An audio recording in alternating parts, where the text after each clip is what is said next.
আমরা বাংলাদেশের মানুষ দাবি করি বাংলাদেশ ডিজিটাল বাংলাদেশ, বাংলাদেশ স্মার্ট বাংলাদেশ এবং উন্নয়নশীল বাংলাদেশ। এটা আমরা দাবি করি। এটা হলো মালয়েশিয়া। এই দেশটারে কি করলে চলে? তারা কি ডিজিটালের ভিতরে পড়ে নাই, নাকি তারা স্মার্টের ভিতরে পড়ে নাই, নাকি তারা উন্নয়নশীল দেশে পরিণত হয় নাই? আজকে মালয়েশিয়ার অবস্থা দেখেন।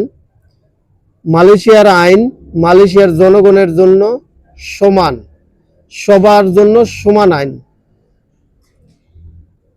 মালয়েশিয়ার বিচার ব্যবস্থা খুবই শক্তিশালী।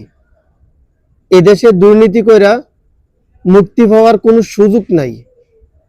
সে যত বড় নেতাই হোক, কোনো ছাড় নাই। এদেশের প্রশাসন এদেশের জনগণের জন্য খুবই উপকার তারা করে, অথচ এরা দাবি করে না ডিজিটাল স্মার্ট উন্নয়নশীল দেশ। আমরা লাফালাফি করি, হ্যাঁ, ডিজিটাল বাংলাদেশ, স্মার্ট বাংলাদেশ, উন্নয়নশীল বাংলাদেশ, এটা আমরা লাফালাফি করি। কারণ লাফালাফি করাটা আমাকে স্বভাব হয়ে গেছে গা। আজকে দেখেন মালয়েশিয়ার আকাশের উপরে, হ্যাঁ, যে বিল্ডিং এর সাইডে দিয়া বা বাড়ির উপর দিয়া কোনো তার, কারেন্টের তার দেখেন কিনা আপনারা?